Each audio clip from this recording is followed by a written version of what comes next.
Hey, hola, ¿qué tal? Bendiciones. Les saluda Frank Morales de Adenarius, su voz en finanza y emprendimiento. Ya ustedes saben que mi propósito es contribuir con el logro de sus objetivos, de su formación, de su crecimiento profesional. Y para mí es un placer darles la bienvenida a esta segunda sección de las normas internacionales de información financiera para pequeñas y medianas entidades NIF para las pymes.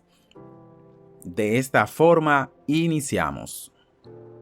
Estaremos analizando la sección número 2 y la estaremos dividiendo en varias partes, ya que esta es la sección más amplia, la sección número 2, que trata sobre los conceptos y principios fundamentales de esta norma NIF para las pymes.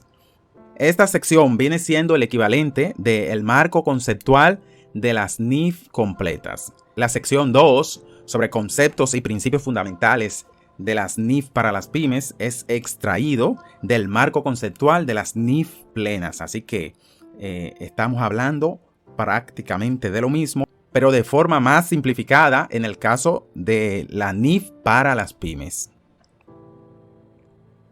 Antes de empezar a analizar esta segunda sección de la NIF para las pymes sobre los conceptos y principios fundamentales, vamos a recordar sobre la primera sección que trata sobre las pequeñas y medianas entidades.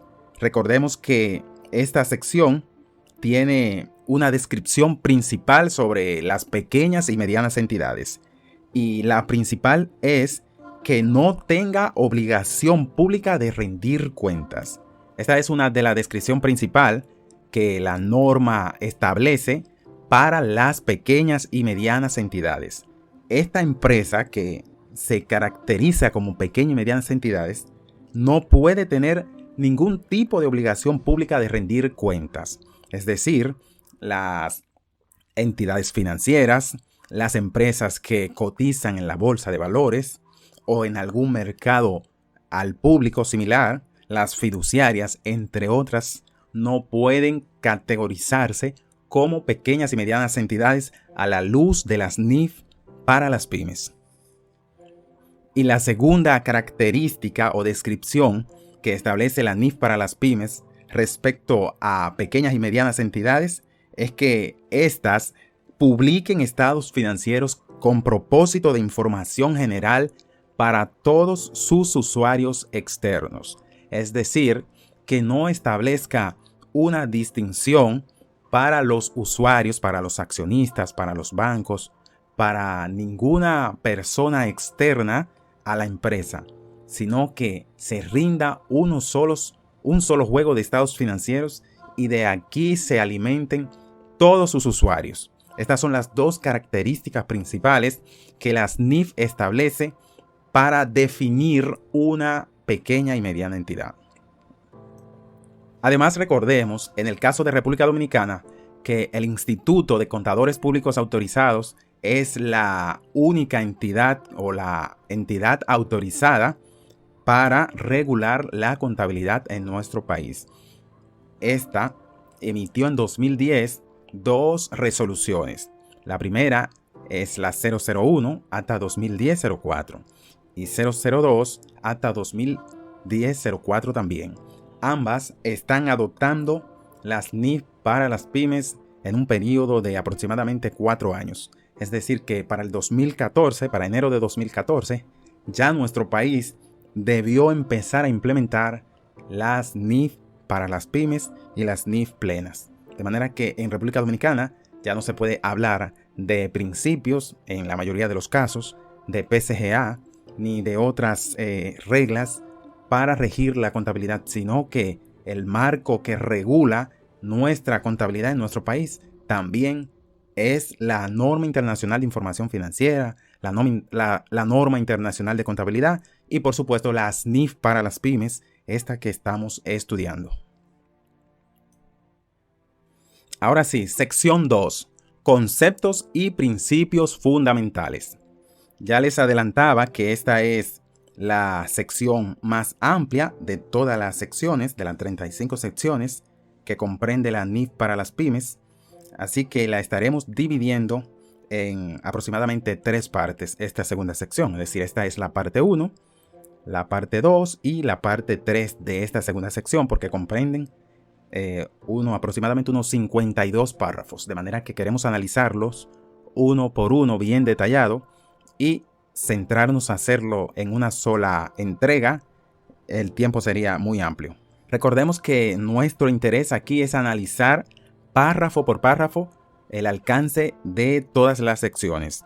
Es decir, no es nuestro interés hacer una presentación sin mucha letra, sino que plasmamos tal cual los párrafos de la norma internacional en nuestra presentación para que analicemos todas sus aristas. Y voy a seguir leyendo e interpretando de acuerdo a nuestro juicio profesional.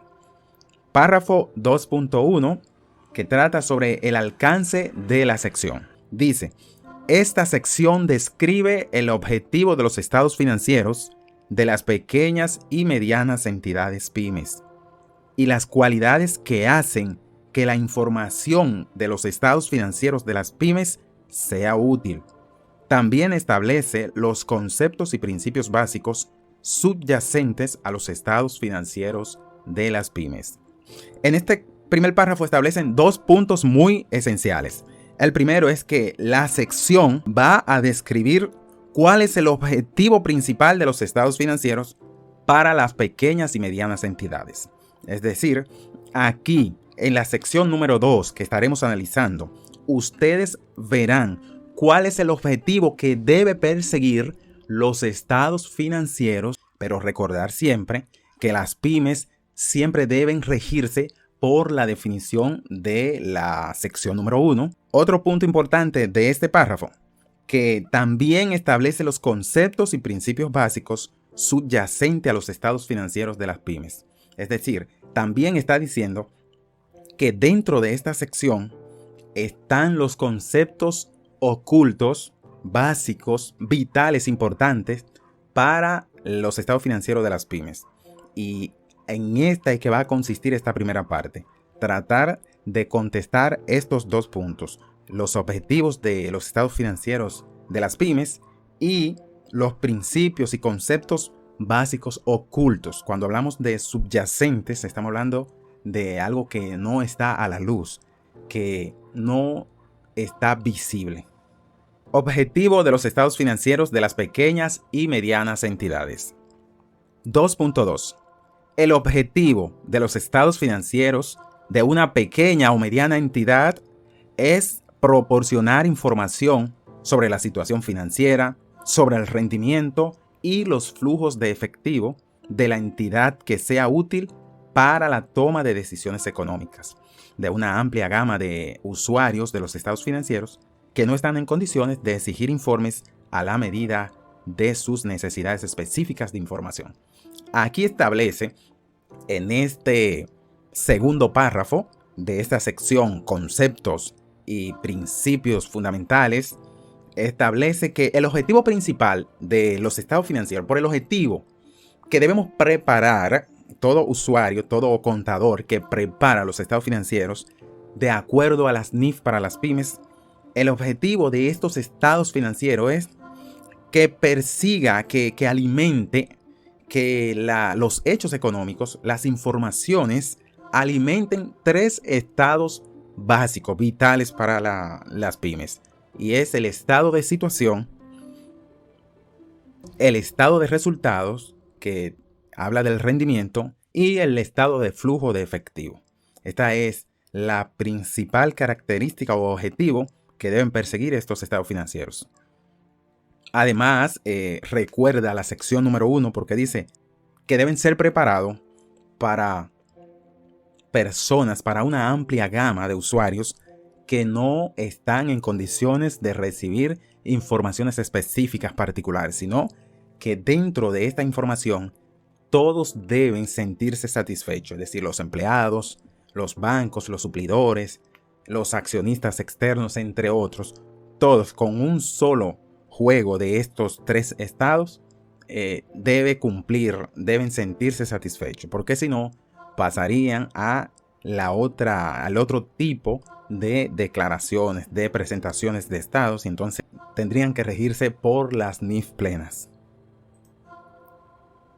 Y el párrafo número 2.3 sobre el objetivo de los estados financieros dice que los estados financieros también muestran los resultados de la administración llevada a cabo por la gerencia. Dan cuenta de la responsabilidad en la gestión de los recursos confiados a la misma. En este segundo párrafo establece que otro objetivo principal de los estados financieros, con la presentación de los estados financieros, se puede ver cómo anda la gestión de la gerencia, cómo anda el administrador, cómo se están gestionando los recursos. Es decir, aquí en los estados financieros debe quedar evidenciado cómo está trabajando la administración de la empresa. Ahora estaremos hablando sobre las características cualitativas de la información en los estados financieros.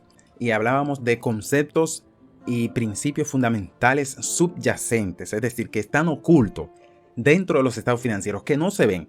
Que usted, por ejemplo, ve un juego de estados financieros y no puede verlo, no puede interpretar estos conceptos, pero que deben ser utilizados, debe ser la base, la raíz, la plataforma, los principios por la cuales están preparados esos estados financieros. Así que esta comprende desde el párrafo 2.4 hasta el 2.14d.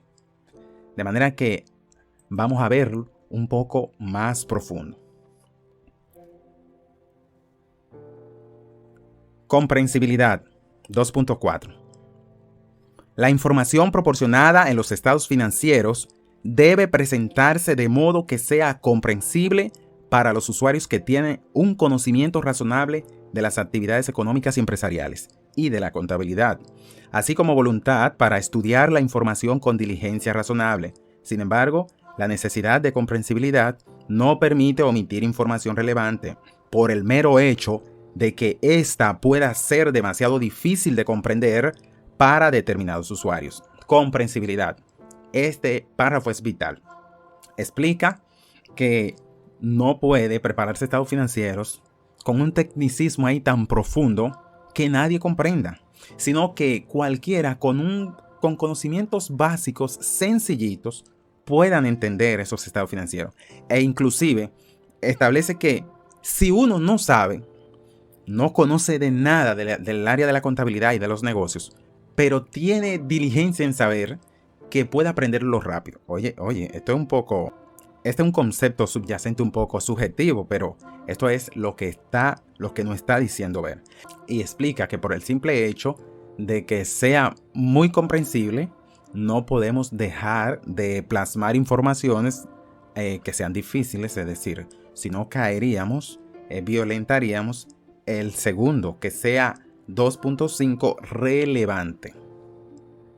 Dice, la relevancia. La información proporcionada en los estados financieros debe ser relevante para las necesidades de toma de decisiones de los usuarios. La información tiene la cualidad de relevancia cuando puede ejercer influencia sobre las decisiones económicas de quienes la utilizan, ayudándoles a evaluar sucesos pasados, presentes o futuros, o bien a confirmar o corregir evaluaciones realizadas con anterioridad.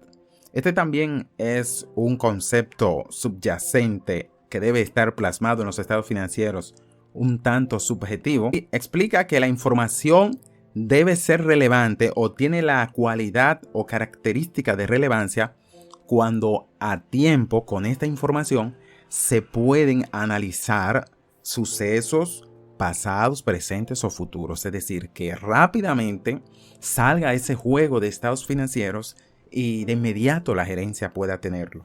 Porque si no, ya sería información irrelevante. Este se relaciona mucho con el oportuno, con la oportunidad. 2.6. Materialidad o importancia relativa. Este es uno de los conceptos vitales también. Veamos, la información es material y por ello es relevante. Ahí el concepto anterior. Si su omisión o su presentación errónea pueden influir en las decisiones económicas que los usuarios tomen a partir de los estados financieros. La materialidad o la importancia relativa, que es lo mismo, depende de la magnitud y la naturaleza de la omisión o inexactitud, juzgada en función de las circunstancias particulares en que se hayan producido. Sin embargo, no es adecuado cometer o dejar sin corregir desviaciones no significativas de la NIF para las pymes, con el fin de conseguir una presentación particular de la situación financiera, del rendimiento o de los flujos de efectivo de una entidad. Materialidad. La materialidad lo que alude es a que podamos discriminar qué es realmente lo importante.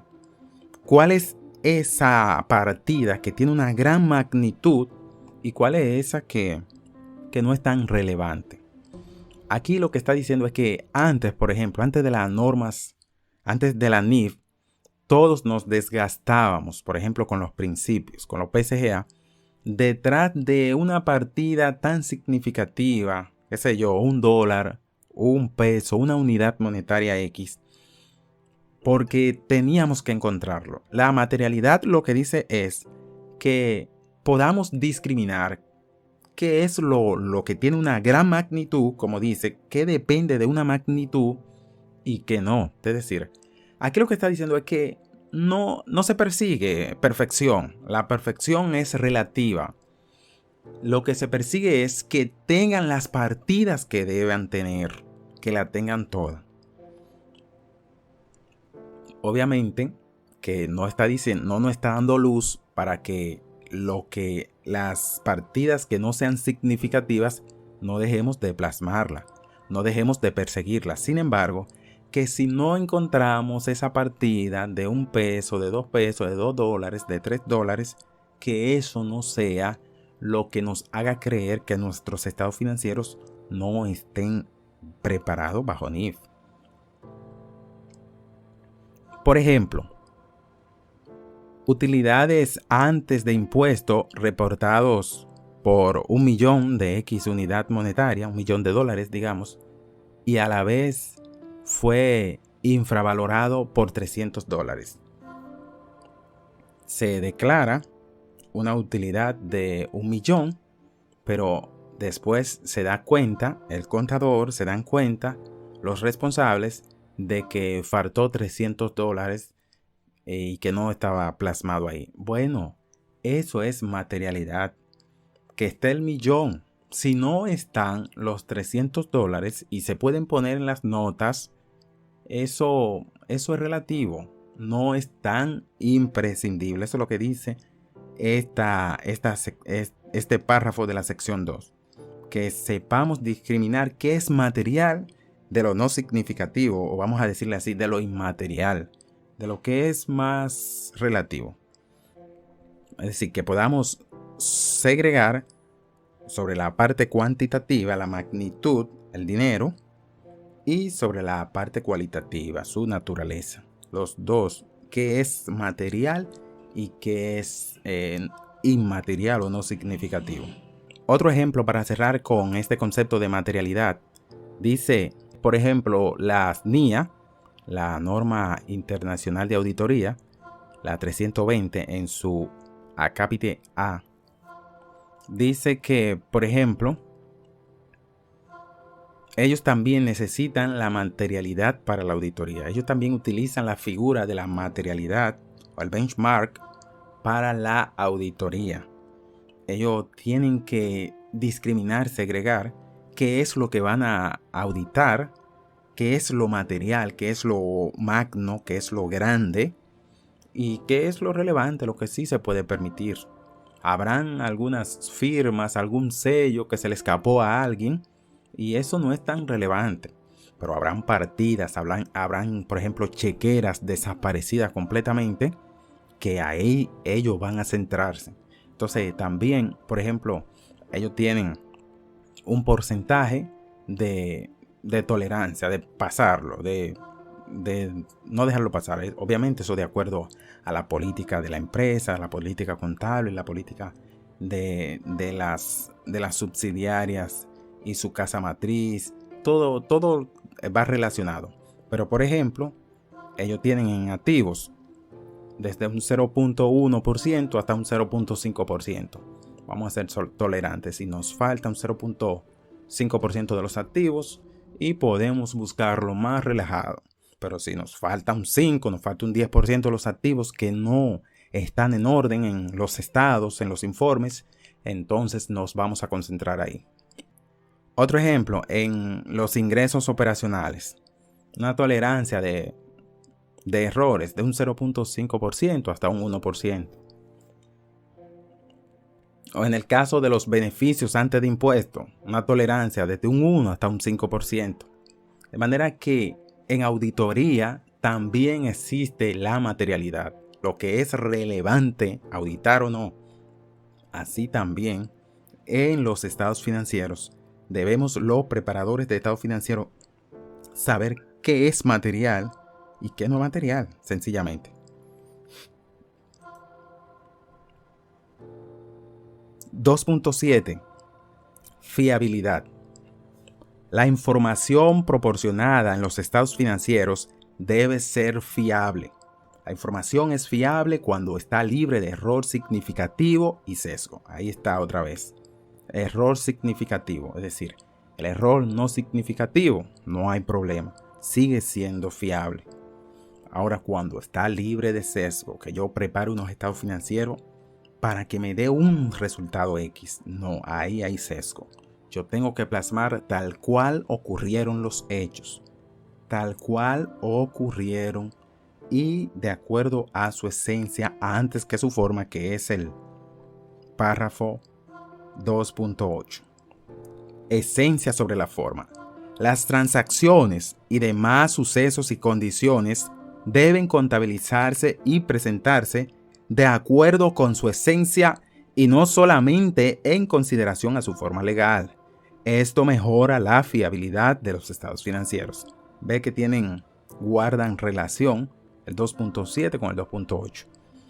La fiabilidad te dice cuando tú contabilizas, cuando tú reconoces la información de acuerdo a la esencia antes que su forma.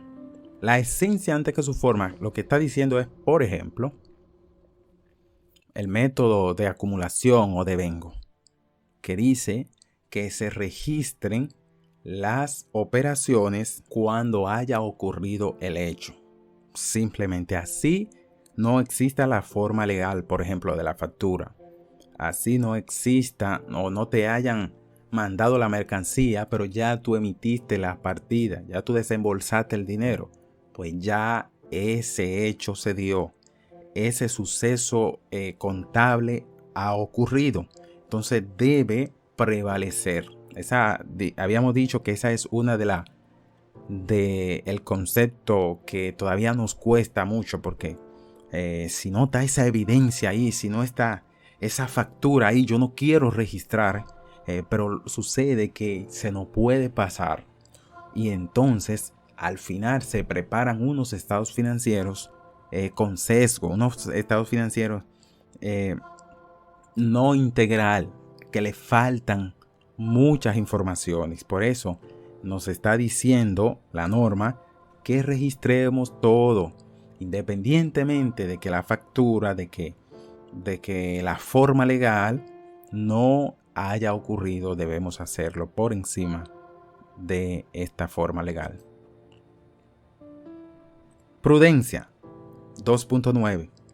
Las incertidumbres que inevitablemente rodean muchos sucesos y circunstancias se reconocen mediante la revelación de información acerca de su naturaleza y extensión, así como el ejercicio de prudencia en la preparación de los estados financieros.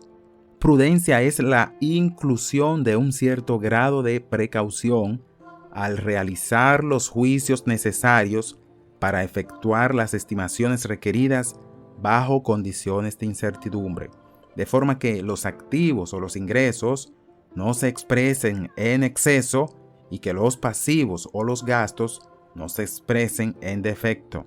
Sin embargo, el ejercicio de la prudencia no permite la infravaloración deliberada de activos o ingresos o la sobrevaloración deliberada de pasivos o gastos. En síntesis, la prudencia no permite el sesgo.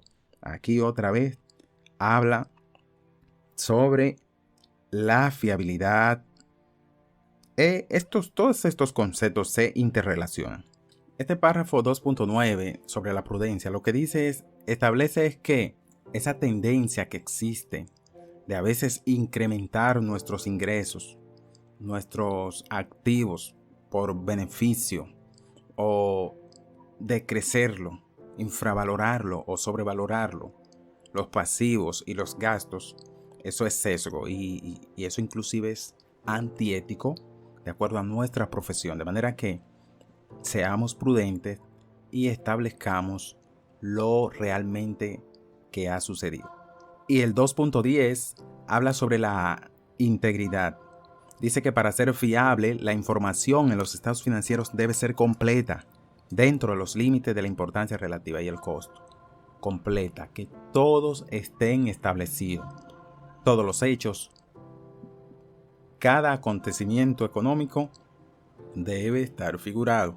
Y si no está plasmado, de acuerdo a la materialidad, estamos diciendo, es decir, todo, pero sin caer, respetando los límites de la materialidad o importancia relativa. Es decir, que habrán partiditas por ahí que no necesariamente tenga que establecer, porque la materialidad dice lo magno, lo principal, adelante.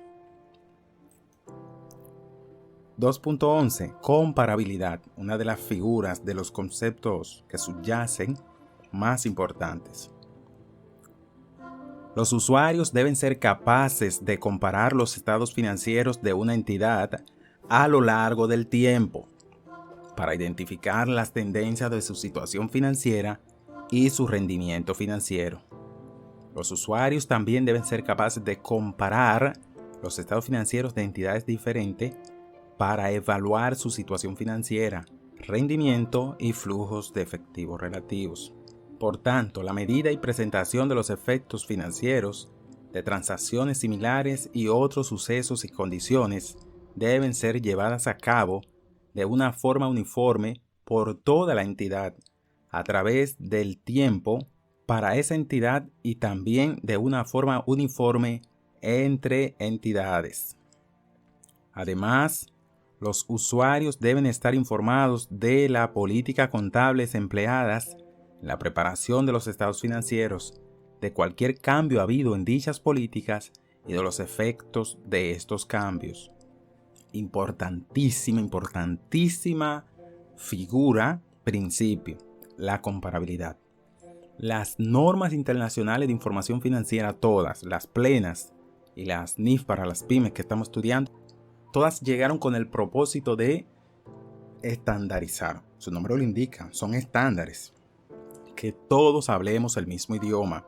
Y si los estados financieros de tu empresa, por la cual tú estás preparando, no lo estás preparando con los mismos criterios, las mismas políticas, con la misma uniformidad, no van a poder ser comparables en el transcurso de un periodo y otro. Y ahí no se podrán ver los incrementos o los decrementos. De manera que esto es esencial, es vital. 2.12. Oportunidad. Para ser relevante, la información financiera debe ser capaz de influir en las decisiones económicas de los usuarios. La oportunidad implica proporcionar información dentro del periodo de tiempo para la decisión. Si hay un retraso indebido en la presentación de la información, esta puede perder su relevancia. La gerencia puede necesitar sopesar los méritos relativos de la presentación a tiempo frente al suministro de información fiable. Al conseguir un equilibrio entre relevancia y fiabilidad, la consideración decisiva es cómo se satisfacen mejor las necesidades de los usuarios cuando toman sus decisiones económicas. Oportunidades a tiempo. Sencillamente es a tiempo. Si usted prepara unos estados financieros robustos, fuertes, comparables, fiables, libres de sesgo, con un alto componente de materialidad, entre otros conceptos, pero usted lo prepara 6 meses después de haber cerrado el periodo, 8 meses, cuando ya han transcurrido prácticamente más de la mitad del otro periodo. Entonces usted no está siendo diligente, eficaz, eficiente.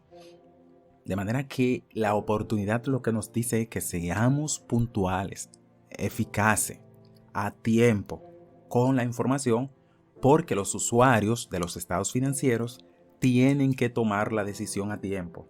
Si por ejemplo hubo mucho gasto innecesario en contrataciones de profesionales liberales, de peritos, de contrataciones de personal, de empleados indirectos, en contrataciones, por ejemplo, mucha materia prima que no se produjo, entre otras cosas, pero usted presenta los estados financieros, usted es el preparador y lo prepara 6 meses después, hasta su trabajo, su empleo está en juego, de manera que la oportunidad nos dice a tiempo. Buena información, pero a tiempo. 2.13 y 2.14 habla sobre el equilibrio entre costo y beneficio. Dice que los beneficios derivados de la información deben exceder a los costos de suministrarla, desde luego. La evaluación de beneficios y costo es sustancialmente un proceso de juicio. Además, los costos no son soportados necesariamente por quienes disfrutan de los beneficios, y con frecuencia disfrutan de los beneficios de la información una amplia gama de usuarios externos. 2.14 dice: la información financiera ayuda a los suministradores de capital a tomar mejores decisiones, lo que deriva en un funcionamiento más eficiente de los mercados de capitales y un costo inferior del capital para la economía en su conjunto. Las entidades individuales también disfrutan de beneficios, entre los que se incluyen un mejor acceso a los mercados de capitales, un efecto favorable sobre las relaciones públicas y posiblemente un costo inferior del capital.